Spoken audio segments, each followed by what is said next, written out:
And now introducing Vanessa Teitelbaum of the CAQ. Thank you. Thanks for joining us today. I'm excited for our program and to introduce you to our panelists. We're going to be talking about the external auditor assessment tool that the CAQ has recently updated. But whether or not you use this specific tool, the point is to really talk about external auditor evaluation. So I'm going to ask each of our panelists to introduce themselves. Mike, we'll start with you. Sure. Hello, everyone. Thanks for joining us. I'm recently retired from PwC, where I served a number of clients in the financial services industry and more broadly in other roles over a long career there. But more recently, since retiring, I've served on the audit committee and as chair at Fannie Mae. And then last month, I was appointed the audit committee chair for the University of Florida Foundation, which is my alma mater. So go Gators. Great, thanks. Sarah, can we go to you next? Sure. I'm Sara Lewis. I'm a former public company CFO, and I've served on boards of public companies for the last 21 years. I currently serve on the boards of Freeport-McMoRan, Weyerhaeuser, Healthpeak Properties, and then I'm on the board of PwC as an external board member. Thanks. Karen, we'll go to you next. Yes, good afternoon, everyone. Welcome. My name is Karen Golz. I am a former partner of Ernst& Young. Worked both domestically and globally with Ernst& Young. And when I retired in 2017, I turned to board service, and I currently serve on the board and chair the audit committee at Analog Devices and iROBOT. And I previously served on the board and chaired the audit committee at Aspen Technology before it was successfully sold earlier this year. Thanks. And both Sarah and Karen are on the CAQ's Audit Committee Council. And Stephen, how about lastly, we'll go to you. Sure. Howdy, everyone. I'm Stephen Parker. I'm an audit partner with PwC. And over the course of my career, I've served public and private companies. And today I spend a lot of my time working in PwC's Governance Insight Center, where I support directors and senior management teams as they both work together to enable directors to fulfill their oversight responsibility. Happy to be here. Thank you. And if you haven't figured out, Stephen is from Texas, joining us from Texas with that big howdy. So in the chat, you will see a link to our external auditor assessment tool for reference. And just a housekeeping note, you can get CPE credit for joining us live today. For watching this, the recorded version, unfortunately, that's not going to be available. We're going to have, for those of you attending live, we'll have 5 polling questions. I think you only need to actually respond to 4. So we'll get to those though throughout the program. And please feel free to put questions in the chat. We will have some time at the end to address them, but we'll sprinkle them into the conversation if we can. So we're going to start with Sara. And Sara, can you discuss why the annual evaluation of the external auditor is critical to the audit committee responsibility, and how often do your audit committees perform this evaluation? So, as we all know, that the evaluation and the appointment of the external auditor is one of our key responsibilities, and the CAQ auditor evaluation tool is an excellent format to facilitate this process. The audit committees that I chair perform this process annually in coordination with management and internal audit to affirm our appointment of the auditor, to provide feedback to the auditors, and then to provide the recommendation to shareholders for the appointment or for the ratification of their appointment and the proxy each year. So we do it on an annual basis. Great. Mike, can you talk about, in your view, the evaluation, how does it, in your view, provide trust for stakeholders? Yeah, I mean, I think the annual evaluation of the external auditor is really a cornerstone of good corporate governance. Certainly helps build trust with shareholders and regulators, really all stakeholders, by ensuring that the auditor, is independent, objective, practicing professional skepticism. And I think those traits and behaviors then foster, greater confidence in the credibility and the transparency of financial reporting. And so obviously one of the biggest values of having an external audit is just the unbiased assessment that you get about the financial health of the company, the controls, and I think the work of the auditor really makes those financial reports more trustworthy, which, gives shareholders greater confidence in the investment decisions that they make. And I think from a regulatory perspective, broadly speaking here, regulators, it helps them monitor compliance with various standards, whether that's GAAP or SOX or SEC disclosures, or in the banking industry, safety and soundness and things like that.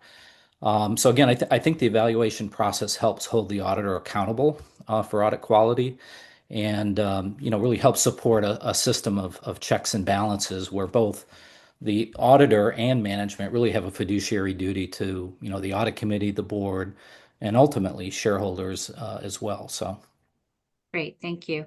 Karen, I know I've invited you here partially because I know you're a fan of this tool, but can you provide or share an example about how you've used this tool, how it's helped you in your role as on the audit committee? Yes, I'll share an example from my not too distant past.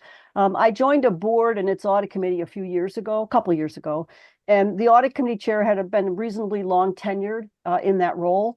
And this is a situation where it's great to be a newbie, just joining a board and just joining a committee, because you can ask questions. And so I happened to ask how the audit committee had historically assessed the external auditor's performance.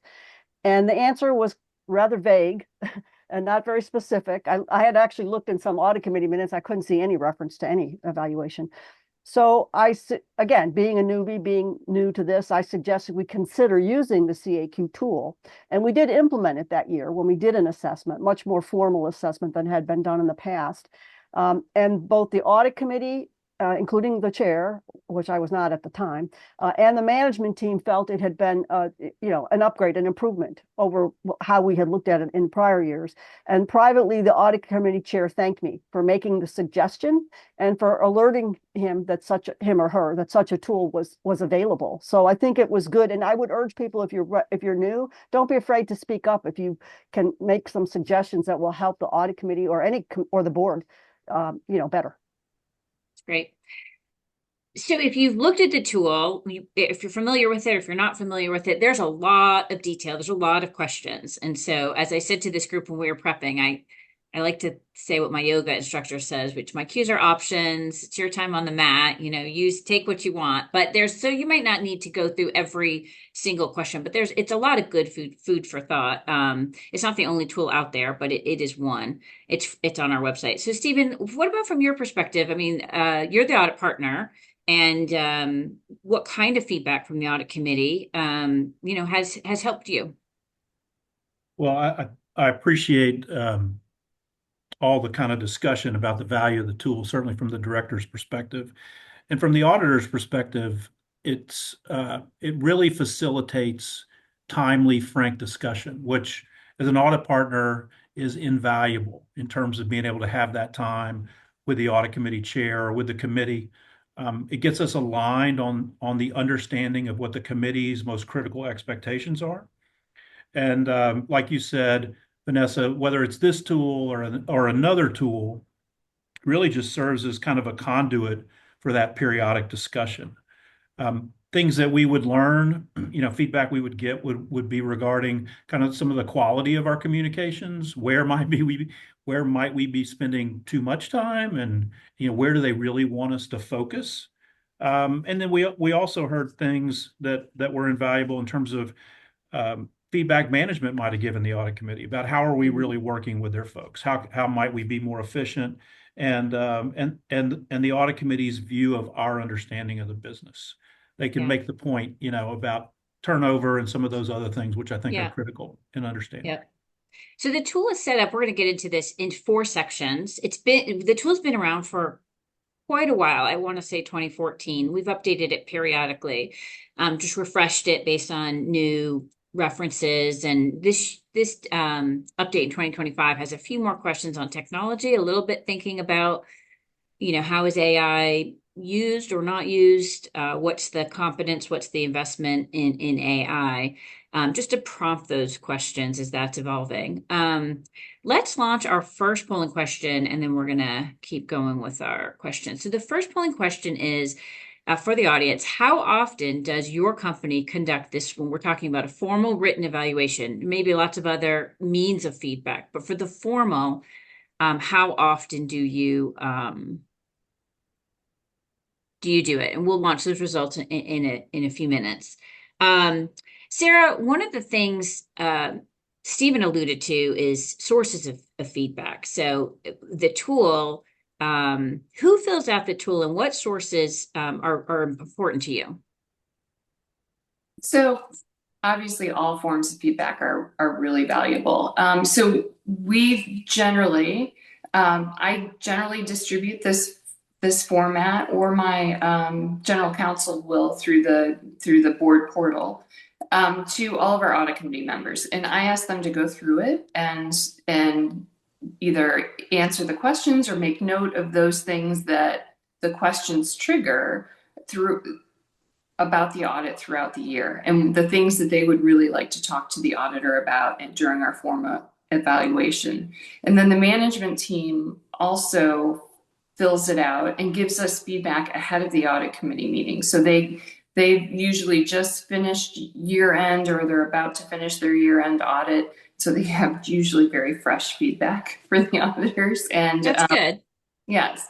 And so they fill that all out, as does internal audit, the head of internal audit. And so we then gather all that information ahead of the audit committee meeting. We start in the audit committee meeting in a private session with those three groups, with the management team, internal audit, and the audit partner, or the audit committee members ourselves. If there's anything contentious, the audit committee might meet by themselves, but we usually don't have that. So we all meet together, we talk about our view of our relationship with the audit partner, their competency, how they've done throughout the year, and what kinds of suggestions they would like us to pursue.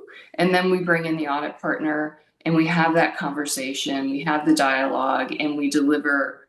Usually I would deliver the feedback in regard to what we would like to see in the future as they perform the audit going forward. And that all forms the basis, of course, for our recommendation for the ratification of the appointment of the auditors. Right. Karen, I'm going to throw you a question from our Q&A, if that's okay. So this is not scripted, but the question is, what mechanisms help ensure that audit fees remain appropriate without compromising the depth and quality of the audit work? So, during, whether it's this process or some other process, how are you assessing the adequacy of the fee?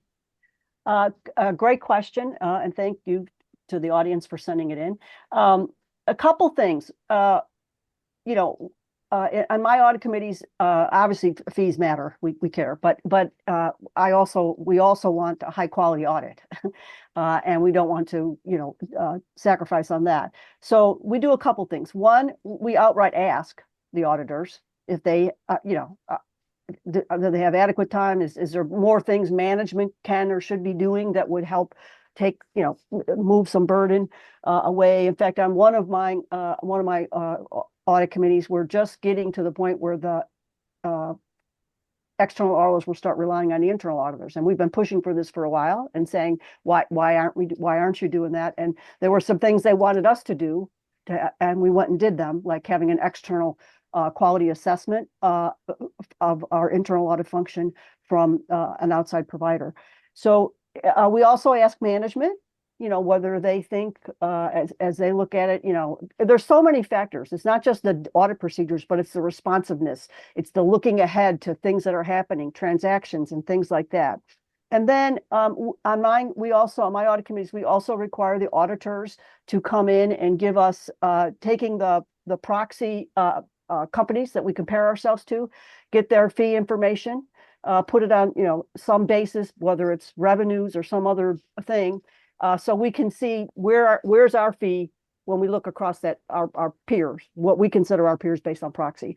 And that's very helpful because my objective is to try to be in the middle, not to be the lowest and not to be the highest. And of course, we think about that, but we're always trying to think about is the fee fair to the company and fair to the provider, the audit firm as well. Thanks. In my personal life, I like to say I don't mind spending money. I don't like wasting money, right? So there's a difference. And I always felt like as an auditor, we would always work with the company to try to reduce time that was not value added. But I think that always the concern about quality is, reducing the scope too much, cutting corners. We don't want that. Mike, this is another Q&A question, and then we'll launch the poll in a minute.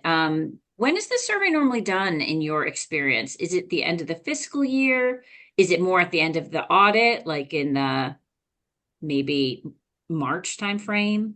Yeah, in my experience, it's typically done, at the end of the audit, but prior to Hmm. starting the next year's audit. So as Yeah. you're making that reappointment decision, you've got that as something you want to consider as Yeah. part of that. So the survey is obviously very important. It's important to make sure the survey's covering the right people, Hmm. within the company, the C-suite. I think sometimes I've seen where the surveys maybe go too far out to too many people, and then the results you get back are kind of you'll get the Hmm. drive-by shooting or something like that you have to deal with. But Hmm. typically it's done at the end of the year. But all the results feed into the decision to reappoint the auditor or not reappoint the auditor, and so that's kind of the general time frame that I've seen it. Yeah. And I think I know the answer to this question, but just to make sure everybody's aware, in terms of the timing of when the decision is made, the board meeting, the proxy, that decision to the board approval or to reappoint, that's in the May, June timeframe, is it generally? It's typically right before the first quarter work is done. Okay. So, if it's a March 31st quarter end, you're doing the quarterly review work in April, May, you want to make sure that you've appointed them officially before then. I mean, I've seen it stray to a later point in time, and then it gets a little awkward if you're changing auditors after one quarter or two quarters, Mm. but you know, Sarah, what were it you gonna does say? happen. I just like to reinforce something that Mike said. It's very important that you're very thoughtful about um, who provides information into this evaluation form, right? So it's generally, in my experience, I generally use the internal auditor, the CFO, perhaps the general counsel, the chief accounting officer, and maybe the person who works most directly with the auditors, because you can get really extraneous information that is not helpful and not helpful to the record, quite frankly, for the audit committee making their decision. So I can't agree more with Mike in regard to who fills out this form. Maybe if I could just Thanks. tack on one other Yeah. thought there. Yeah. We, on some of my companies, they're like many of these others on this call, are large and global. And so if we have really large global operations, we, not every year, but we periodically try to get feedback on the auditor for the large component. And that's typically also usually a very large statutory audit. So it's good to get some feedback on those folks as well. Not every year, but Okay. Let's launch the polling results from poll one to see how often. So 14% never, interesting. 39% annually, every 2 years, 3%, and not applicable for some, or don't know. So I think we would advocate for it being annually, for what it's worth. Okay, now we're going to launch the second polling question, and I think this actually goes along with a question in the Q&A. What are the most important qualities of the engagement teams? So select all that apply, and we'll come see the results of this in a bit. So Mike, just on this, pulling that thread, and I'll read you the question in the Q&A, which is similar to what we had planned, which is what auditor behaviors or characteristics would lead the audit committee to question the effectiveness or reduce confidence in their work, which is a little different than what we had planned to talk about, but it's a good question. Yeah. So again, in terms of the qualities and behaviors that I think I would focus on, after 30 years of sitting on one side of the table and now sitting on the other side of the table, a couple of considerations. Certainly, the first bucket I would think about would be just the competence and expertise of the audit firm, in particular, in terms of the industry that that they're auditing, making sure they've got a lot of experience in that industry, that they can bring in the specialized skills where needed, and that they've really got the bench strength to do the work. obviously starting with the engagement partner, you want to make sure it's someone who's very engaged early on, giving good direction to the team and giving them the guidance that they need. And then someone who's often want to make sure someone's very proactive and decisive when it comes time to make a decision. Often, you got national office, you have to get involved, and things can get really convoluted. And so you want someone who's decisive and will own the decisions and communicate those in a timely manner. Certainly, independence and skepticism is something you look for as well. With balance, you want to make sure or under auditing, but that there's okay, we're good. Can you hear me? Yep, Yeah. we can hear you now. Okay. Lost you for a sec. Okay, sorry about that. Okay. And then the last bucket would be around communication and collaboration. No one likes surprises, so you want to affirm that an engagement team that is going to communicate with you timely on topics, particularly if there's issues, and that they're accessible to the audit committee and to management when things need quick attention. And then lastly, I'll just say the responsiveness of the team is something else in terms of a behavior and a quality that you look for. You want a team that's going to react very quickly when risks are changing or when you need to pivot in the audit in some way, that they're able to do that. And as we talked about earlier with the survey as well, it's important for the audit committee to not just interact with the audit engagement partner, but understand who the tax partner is or the IT audit partner. Get some time with them, whether it's in an audit committee meeting or some other type of setting, so you can really, be engaged with the entire team. So, yeah. And for the audience, so the way that tool is set up, and you could do I'm sure there's many other ways to do it, but like we have designed it to have questions about the engagement team, questions about the engagement firm. Information and communication is the third section, and then independence and objectivity, professional skepticism is the fourth. So that's maybe I should have said that at the beginning, that's the way we think about, different elements of evaluating the external auditor. Sara, for you, at the engagement team level, what's more important to you? And, again, going back to the question, is there any specific that would, cause you to lose confidence in the engagement team or be it, an ineffective behavior? Well, obviously, as Mike said, industry expertise is very, very Can you guys important. hear Sara? Pardon?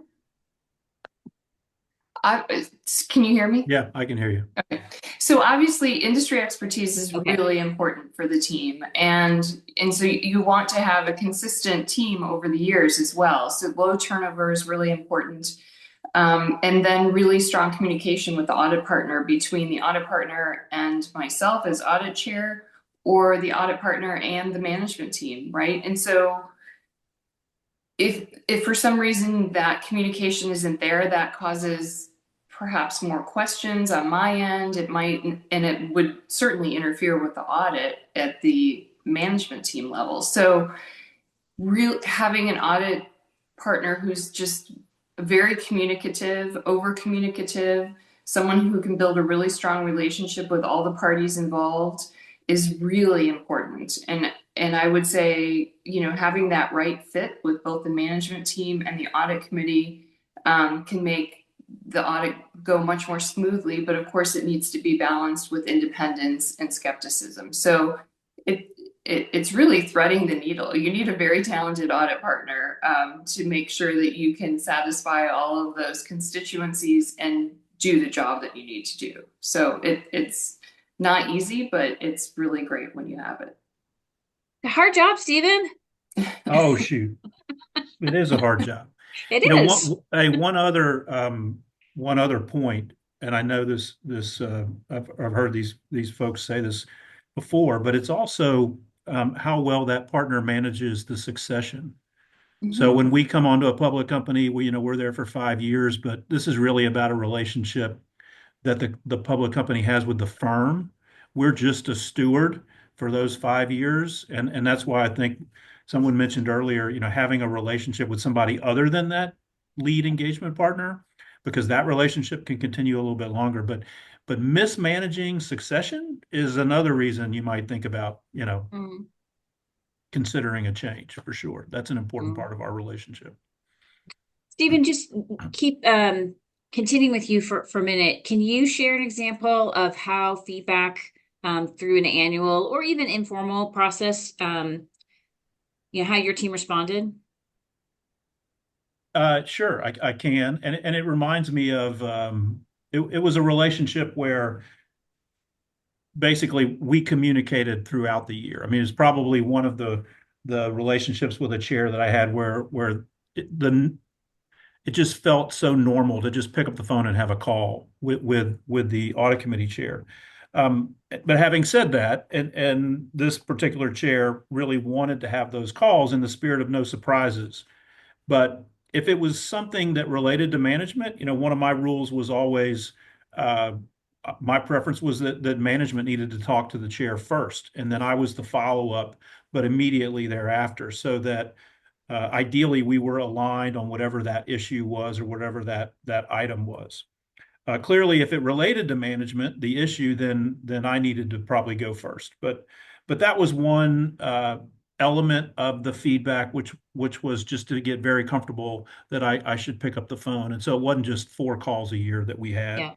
Understanding, their desire around no surprises and that frank, timely communication works to eliminate that. And then coming back to my comment around succession planning, it's important, I think, as an audit partner to know from the committee and also for management, but what are they looking for in a partner? And in today's environment, do they want somebody who's local that can show up at the office, just immediately or call and they can get over there? Do they really want deep expertise? They don't care where that person comes from, just all of those kind of discussion around skills. And then that's how we can go then and work our part of the process to identify who those candidates, should be multiple candidates, could be that would meet those expectations. Yep. I don't know if there's a misconception. I think I used to think that the firm decides on who the partner is, who succeeds, who's, so Karen, I know from the audit committee perspective, what is your role as an audit committee chair in identifying the lead engagement partner, especially when it's a public company and there is a SEC rule requiring a 5-year rotation? Yeah. On my audit committees, we keep track of when the lead partner is required to rotate. You'd be surprised people who can't count to 5 properly. And I've gone through 2 on different companies, lead partner rotation, approximately about 18 to 20 months before that's going to have to happen, before the current partner will finish his or her time. We start a process with the firm. We make it clear to the firm that the firm does not select the partner, that the audit committee selects the partner.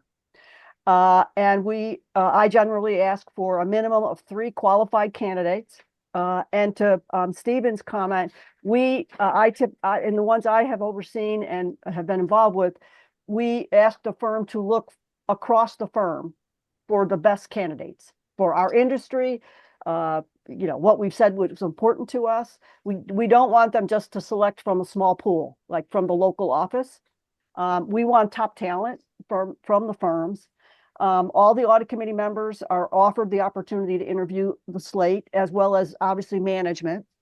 And then we all compare notes. This is where obviously having, like on an audit committee, people with different backgrounds, like, CFO background, an audit partner background, risk background, is very helpful because people will pick up on different things. And we use the tool when we go through that process to make sure we're being comprehensive and thinking about, how do we think these 3 people, that's what the slate to be evaluated is, how do we think they stack up? Across, technical, communication, industry, ability to dig in, be present. And we expect and require the proposed partner to shadow the existing lead partner in his or her final year. So that's why you have to start this process so much earlier, because for several reasons, the firms have to find the people, then they have to figure out, do some of those people have to come off something else? Because they're not sitting around, waiting. They're all quite busy. So, but having the incoming partner, they don't make any decisions in that last year. They're basically shadowing, they're watching, listening, they're attending audit committee meetings, they're meeting management. So it's almost like, like a dry run. it really helps have a smooth transition and no surprises. Nobody likes a surprise in if you go through a partner transition. And I prefer to have direct communications, which Stephen mentioned earlier, not just through the engagement team, but with the leadership of the firm, because it's very important that they understand who we are, what our audit committee's like, what our company's like. And then on a succession beyond the engagement team or the lead partner, we also periodically discuss some of the other key partners, like Mike was mentioning, the partner in charge of tax, IT, valuation, partners assigned to key international locations. Where are they in their time on the account? They might not be required to rotate, but it might be better for them to rotate at some point and be off, so that at some point in the future, they might be an eligible candidate to serve as the lead partner, which, knowing the company, would be valuable. So, all my audit committee members, we value continuity, but we also value fresh perspectives. Yeah, so it's a balance. Let's launch the second poll and see what the audience thinks is important. So we said select all that applies. So not surprisingly, it's all important. But the most important is technical expertise. So that's kind of interesting. Okay, now we're going to launch our third polling question. And so the question is, does your audit committee review the auditor's audit quality report or PCAOB inspection themes annually? And so the reason we're asking this, we want to shift now to thinking about when you evaluate the external auditor. We talked about the team. We talked about how important the lead audit partner is, and other team members, of course. Now let's think about the firm. So Mike, how do you assess whether the audit firm has the right resources and expertise to serve the company? Yeah, I think in making this assessment, you want to focus on a couple of key areas, and they may differ a little bit in terms of whether you're hiring the auditor for the first time or whether it's part of the annual reappointment process. And a lot of these things you do want to do on an annual basis. But again, as we've talked about in some of the earlier questions, I think it really does start with the relevant industry expertise. You obviously want to have a firm that has deep knowledge of your industry's specific issues, the risks, regulations, and also able to bring best practices from other engagements that they might be serving in the same sector. So for me, that has always been very important, particularly in financial services, but maybe in other industries as well. Certainly on the front end, you want to get client references. You want to check those references and their relevance to the company you're asking this new auditor to serve. I like to ask about how the auditor is staying current on topics that are important to us. How are they helping us think what's coming around the corner? And so continuing education, or how they stay relevant and up to date on things. And then this concept of always bringing the extra chair to a meeting. So bringing that specialist or someone who's really going to help deliver some insight in a particular area beyond just the core audit work and that sort of thing. That's always a way that you want to make sure that you're getting value out of the audit relationship. So industry expertise would be important. I'd say, the team qualifications and their experience. So evaluating the credentials of the key team members and what they bring to the table. I think a lot of that comes down to kind of a gut feel after you're working with someone, and just the relationship and how you interact with one another. The firm reputation and their quality control. All the firms have, kind of an established system of quality control, but, reading the PCAOB reports, or certainly getting them presented to you so you understand what the issues the firm has dealt with. Do those issues impact the specific engagement? Maybe they don't, but maybe they do. And has the team really thought about that? And then you want to see the firms really being responsive to these things and dealing with them and getting them fixed so they don't become repeat, deficiencies year over year. And then lastly, again, I think it would come down to, the communications and the soft skills as well, as we've talked about earlier, that are, very important. So. Okay. Karen, what questions help you uncover firm level strengths or gaps? A couple of things. I've had the pleasure to work with 3 of the large 4 firms on my boards, and there was one firm in particular that after I became the chair of the audit committee, it seemed like every time there was an audit committee meeting, the morning of the meeting, there would be some negative article in the Wall Street Journal or the Financial Times, which sort of gets you off little kilter, when you're starting that's why you're starting your morning. So, I do ask the lead audit partner to inform me before these things, if it's all possible. I realize it's not always possible for the individual partner to know, but it's just not a good look this happened to me like 6 times in a row. So it's like, that's not really enjoyable. So I told him, you need to tell me what's going on in the firm. If it's a problem, I'd rather hear from you because we work together. So as I said in my last comments, I find it very useful and important to have a relationship beyond the direct audit team with the firm, because I would not hesitate to pick up the phone and call the head of assurance for any of the firms I work with, and they would take my call. I'm sure of it. Because I wouldn't use that inappropriately. I would only use it when there was a matter that really required me. And I think you need to have those relationships before you need them. And let them know, how we think about their firm, how we think about their team. The leadership of the firms are interested to hear what we think about their teams and their people. I do obtain other data points. I don't have to ask for these because the firm provides them. Their PCOB information about their inspection results. They provide the report for us to, the portions that they're allowed to. Also, they provide the quality reports, which I think is a great enhancement by the firms to get information to the audit committee that we don't have to go try to, make up or find the stuff ourselves. But it really just is about transparency of communication. I also ask them to let me know if there's any team members, particularly a manager or above, that they're not satisfied with their work. Or if any of the, particularly like if they have centers of excellence in other parts of the world, India, Philippines, wherever, who's looking after that work to make sure that whatever's being done there in that center of excellence meets the standards that we want. And if, as well, and we also do ask questions about the statutory audits. We require a report that lists all if the primary auditor is also doing statutory audits, we want a list of all the statutory audits, whether the opinions were clean or not, whether there were any deficiencies or significant deficiencies noted. This is something a lot of people, some audit committees don't do, but I urge you guys to do that if you don't. It's very important. And you find out stuff about, sometimes the foreign teams can be a challenge for the lead partner, at least in my experience as a lead partner. I've not had to change firms thus far, but I would tell everybody on the audience that the assessment tool is excellent. And I have given it to other companies that were considering changing firms or were starting to evaluate. It's very useful for that process as well. Okay, great. Thank you. Stephen, there's a kind of a comment more than a question in the Q&A. And so I thought I might address it, have you address it, which is this person is former PwC partner and says, and I'm a PwC alum as well. And I agree. It was always, this person says his ambition to add value in terms of relevant insights beyond signing the opinion. And I think that's the way I was always coached as well.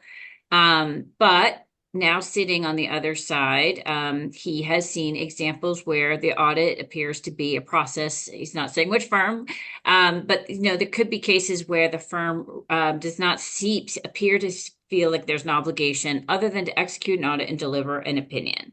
So can you respond to that? I mean, I have to assume that your mantra at PwC is still to provide, value besides just executing the opinion.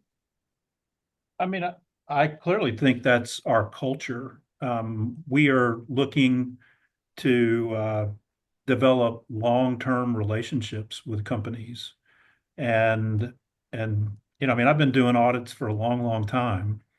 And I don't think just delivering the audit is one of much value to my clients, although I'm sure there was one or two along the way that would say, hey, all I want is your dang signed opinion, but quite frankly, it's not that much fun for me to do that, because again, I'm looking for something that is a little bit more long term, and I think it gets back to understanding the expectations. So, I would think, I can just officially speak, obviously, for PwC, but I think my competitors as well are looking to do more, to bring more. that's probably a better description. I mean, to add some value outside of the audit opinion, because it secures that relationship, right? I mean, that's how you when Karen was talking about, you asked her about fees and how she thinks about that. I mean, value for fees is quality of insight. It's the extra chair that Mike referred to, and it's just a lot more fun to do that. So, So what I hope advice that. would you have for this, person if they're dissatisfied? I don't know that that's what they're saying, but if they are. Well, I think it's a conversation around what the audit committee's expectations are, and maybe even understanding there may be some other reason that the engagement partner appears to be leading the engagement Mm-hmm. in such a way. Mm-hmm. Management might be telling them that's all they want. Mm-hmm. Mm-hmm. Maybe You it's know, fee pressure. yeah, and so clearly, and I think that maybe it's executive sessions, it's a phone call outside of the audit committee meeting where you really try to have that frank conversation with the audit partner around what are some of the factors here. Here's how we feel, Yeah. and how do we change that? Yeah. Let's launch the polling results for it was the third question. So 43%, although it's a little misleading because we have many that are not applicable, but a good portion are reviewing the audit quality report. 6% planning to start. So PCOB inspections and the audit quality report. I think that, as you've heard, that's maybe something to think about doing. We're going to now launch the fourth polling question. Make sure you get your CPE. And that question is, and because that question is, how would you rate the openness of your auditor's communication? And the reason why we have asked this question is we want to talk about the third section of the tool, which is communication rather, and interaction. And so we've already been talking a little bit about this. I mean, the through line to me with all of this is the relationship. It also sparks a lot of suggestions for me in other areas of one's life, but that's okay. We'll focus on the auditor and audit committee relationship. But Sara, what does effective communication with your auditor look like? So, I talk to my auditor. Of course, we have quarterly scheduled calls that are just, scheduled, and we have those all year round. But the most important thing is that you have an audit partner who will pick up the phone and call you when they have a concern. If there's, a controversial discussion that they're having, or a difficult discussion that they're having with the management team, or a conclusion that was difficult to come to between the management team and the audit team. And that's really important, that they just automatically feel, comfortable calling you. Usually, hopefully, you've heard from the management team before the auditor calls you, but sometimes not. And so that's just a very important part of the dialogue throughout the year, so that there's nothing that surprises you when you get to that audit committee room. And also, like Karen, I do very much think it's important to have the dialogue with the firm leadership throughout the year as well. So I like to know who the CEO is. I like to know who the assurance partner is. If you have a global audit and you have very important, audit, subsidiary audits that are happening, I like to know that audit partner. One of my companies, Sun Life, was global. I had 34 partners on the account. And they would come together in Toronto every year and have their audit planning meeting. And I was invited to that audit planning meeting. And so I would, talk to them as a group and say, this is, what the audit committee is looking for. This is what we're, expecting from all of you throughout the year. And then I would be part of that, the initial part of the process. And then, of course, they would continue on after I left. But just having that openness and that dialogue, there should be no secrets, right? There should be nothing that's left unsaid between the audit committee and the audit partner. And that's really important. And quite frankly, that tells me a lot about the quality of my audit, more so than different audit quality indicators throughout the year. So having that conversation knowing that they will call you if there is an issue is of utmost importance to me. Let me push back on you like just a little bit because you said, I hear you. You don't want surprises. You want transparency. Nothing should be left unsaid. But realistically, there's got to be a bar for what issues rise to the level, right? And so how do you deal with what if you have you're getting just a lot of issues that you feel like are not really, you're not concerned, it's too much. Do you give that feedback? Or do you just not find that that's never happened?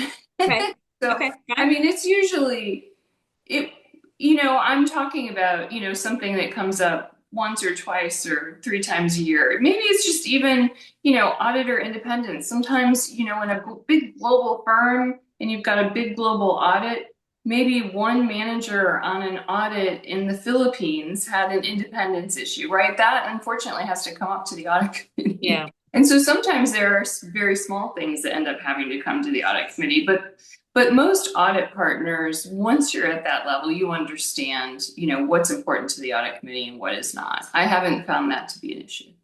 Yeah, I understand. Stephen, for on the topic of communication, how do you approach sensitive topics or executive sessions with the audit committee? Well, just like Sarah said, I think if at all possible, even on sensitive topics, you want to have management try to lead. And I think just to make it very simple, I think it's important that the audit partner have a point of view to kind of always say that something, everything's acceptable or the quality of financial reporting is good. These audit committee members read right through that. They really want to know where on good are you talking about, and when we talk about challenging management judgments or estimates or how do we get comfortable with that? I always like to use the analogy of a golf course and a fairway, and I often said, that we weren't in the rough, but we were pretty close to the rough. And so as long as it's in the fairway, I can accept it. But they needed to know that it wasn't right down the middle of the fairway. It was a little right or a little left. And then I should be able to talk about what were those things that might kick it over into the rough. And I think we've got to have courage as audit partners to take a point of view. And we shouldn't surprise management with that point of view. So we should have already had that discussion with them, but we need to have that same kind of discussion with the audit committee on those big issues. Yeah. I mean, and I think, it's, if everybody's comfortable with it, if you have this assumptions disclosed in the footnotes, then the reader can say, well, I agree or disagree with that assumption, but the assumptions are there. Yeah, I like the golf analogy, just knowing that sometimes the fairway is very narrow and there's only one way, and sometimes it's wide where there are, multiple options. And yeah, you definitely want to stay out of the rough. Right, but I totally agree with Stephen. I mean, I think that's a really important point, is to make sure you know where your accounting policies are in relation to your peer group, in relation to the industry, et cetera, and where, if they're down the middle of the fairway or not. And those that are not, those are really important to have. That conversation is really important to have with your audit partner. And then you need to think about, as an audit committee and a management team, like, what is the risk, and are we comfortable with that, and what is the rationale for doing it that way? These are all very important conversations. Yeah. Sara, there's a question in the Q&A related to this topic on communication, and I don't. The question is, what criteria can audit committees use to evaluate whether the external auditor's communications are timely, transparent, and sufficiently insightful? I don't know if it's, your experience and your gut, or if there's some criteria that you think about.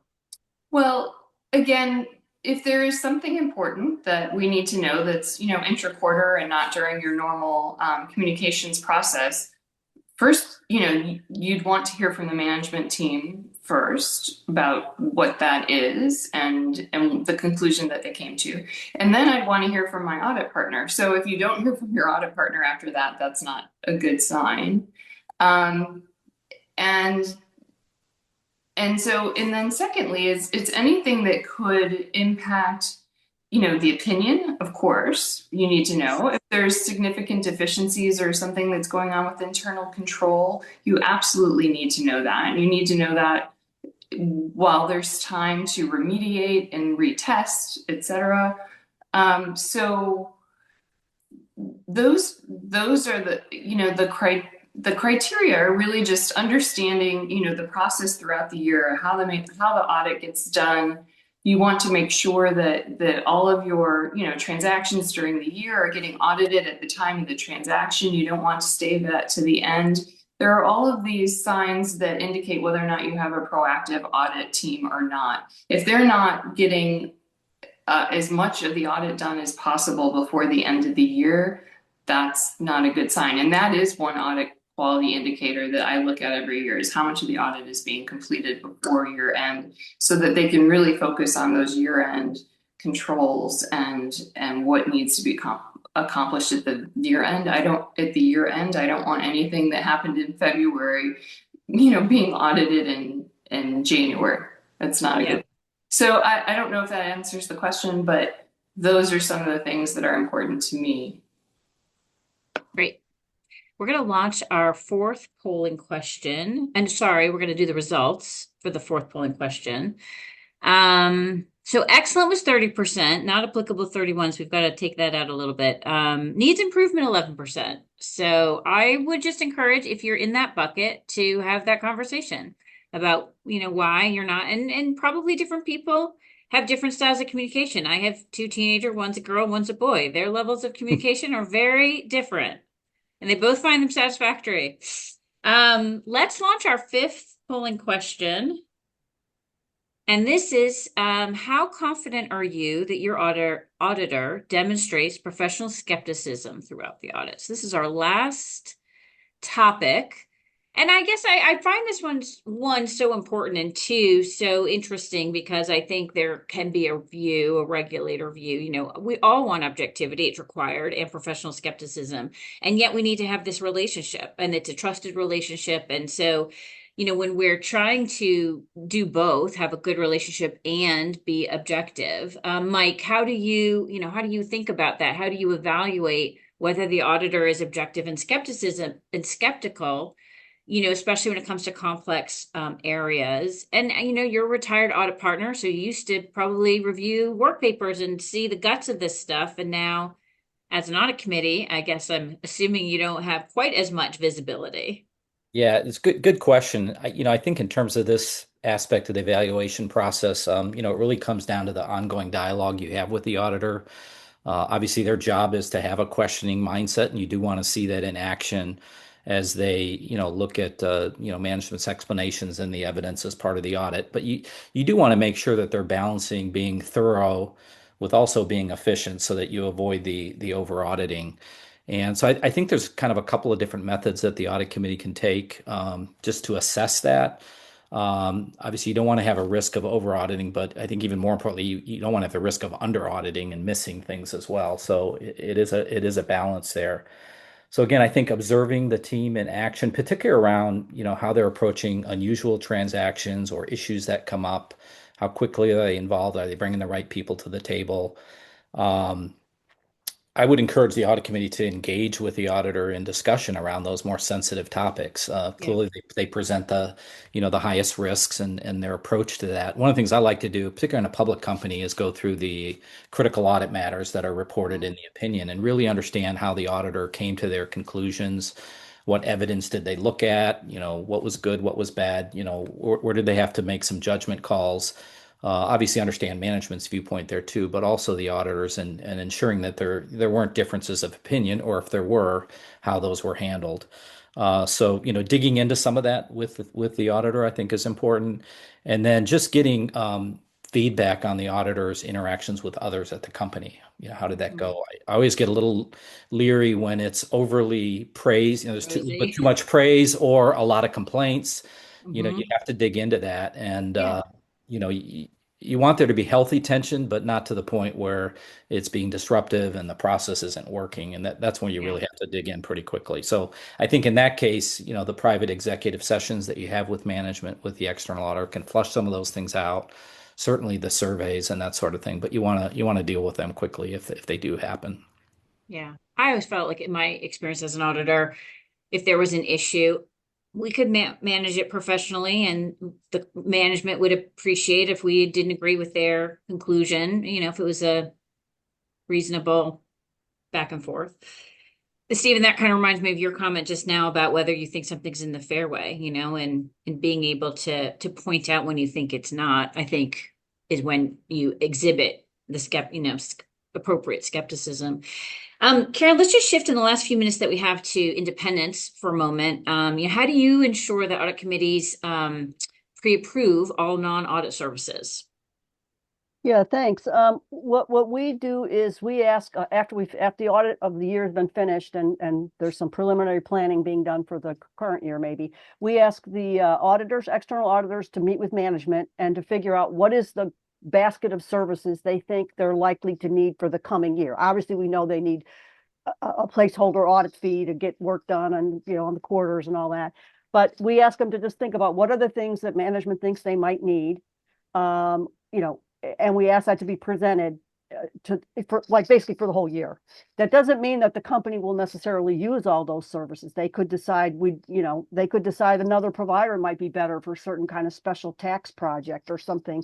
But it's not helpful to have like a bunch of special requests, because it's not streamlined then for the company or for the external auditors to get going. So I think that's a leading practice to have that done that way. And then of course they have to come in and true it up. It doesn't mean that there aren't some things that will pop up over the course of a year, some kind of special report in some foreign country. And of course, in our audit committees, the audit committee chair has the ability to pre-approve some of those things that pop up to a certain dollar limit, and then the full audit committee is presented with those the next meeting that those were approved out of the normal. So yeah, I think there are some logistical considerations to getting ahead of and thinking forward as to what non-audit services, which are permitted. We're talking about permitted non-audit services, yeah. Of course. Yeah, I ran independence in the firm, so I know. Yeah. Nobody presents me with not permitted services. Stephen, before we do key takeaways, there is a question that talks about how should auditors approach situations where they believe strengthening management's technical competence would improve overall governance and reporting quality, which I think can happen. I mean, whether or not you've had that situation, but can you give some response to that? Oh, I think first off, you got to be honest with management about it and let them know. Maybe it's an issue with the person who's the head of financial reporting or something, is just really not doing their job, or it could be an issue in internal audit. Mm-hmm. And I think with respect to the audit committee, the private session, if not before, when you're talking to the chair and planning or something, but clearly in that private session is a great opportunity to just share how you've talked to management already about this issue. And you do think that there's opportunities to kind of upskill some of the people who are integral to the whole process. Yeah. So that's how I would handle it. Yeah, it is important to audit quality. I mean, I think people think audit quality is all the responsibility of the auditor, but in order to have a good audit, you need a good skill set at the company. Let's launch the results of the fifth poll, and then we'll do only a small percentage not confident, the rest somewhat and very confident about the openness. So again, provide that feedback if you're not very confident, and just encourage more, perhaps openness and honesty. I want to thank the panelists so much for joining us, and all of you who joined us today. We're going to do a quick round robin to wrap up. I'll cue each of you for a key takeaway. Mike, you're off mute, so maybe we'll go to you first. Okay, I think for me, it's just the experience and the interaction that you have with the auditor. It's really over the entire audit cycle, so not just the end of year event. I know we talked about doing the formal, evaluation maybe at the end of the year, but I think throughout the audit process, you want to be evaluating the auditor and taking a pulse on the communication style and that sort of thing with your audit committee. Obviously getting the the views of each audit committee member, not just in a survey, but, really having a dialogue around that. And then, do spend some time digesting the survey results. We talked a little bit earlier about, Mhm. don't just focus on the numbers, but really look at the trends and look at the comments. And yes, there might be a drive-by shooting here or there that you have to work through, but, really spend some time understanding the views that the management team has and interacting with the auditor. A lot of that you can get through the executive sessions and things like that. But do that and then make sure that you're communicating with the auditor what they're doing well, what they need to improve on, what they need to change, and then you want to ensure that you're seeing some responsiveness from that as well. So I think just that ongoing dialogue throughout the year, that continual evaluation, not just at the end of the year, but Yeah. really throughout the cycle. Thanks. Sarah, how about for you? Well, I agree with everything that Mike just said. The ongoing dialogue throughout the year is extremely valuable and extremely important to make sure that you have a quality audit. And I think one of the best things that came out of Sarbanes-Oxley is the mandatory executive sessions at the end of our audit committees. And those are very useful in terms of getting the management team on their own, having internal audit on their own, having the audit team on their own. And that gives you hopefully in-person time to have a conversation that they might not feel comfortable having in front of the other groups at the formal audit committee meeting. And so executive session is a great tool. Use it as fully as you can. And then annually use the CAQ auditor evaluation tool. Here It's we a go. fantastic tool. Okay, Stephen, we'll go to you next and then Karen. I would just say, make this annual evaluation process an annual process. So it's not a surprise. Nobody gets uncomfortable about it. It's just part of the relationship with the company and with the audit committee. And I think it'll serve both parties well. Great. Karen, last word? Yes, I would say do the external evaluation of the external auditors. Use the CAQ tool because it's useful and well done. And don't forget to document it in the audit committee minutes. There we go. Well, thank you again and hope everyone has a great rest of your day. Thank you, panelists. Thank you, Vanessa. Thank you. Bye. Thank you.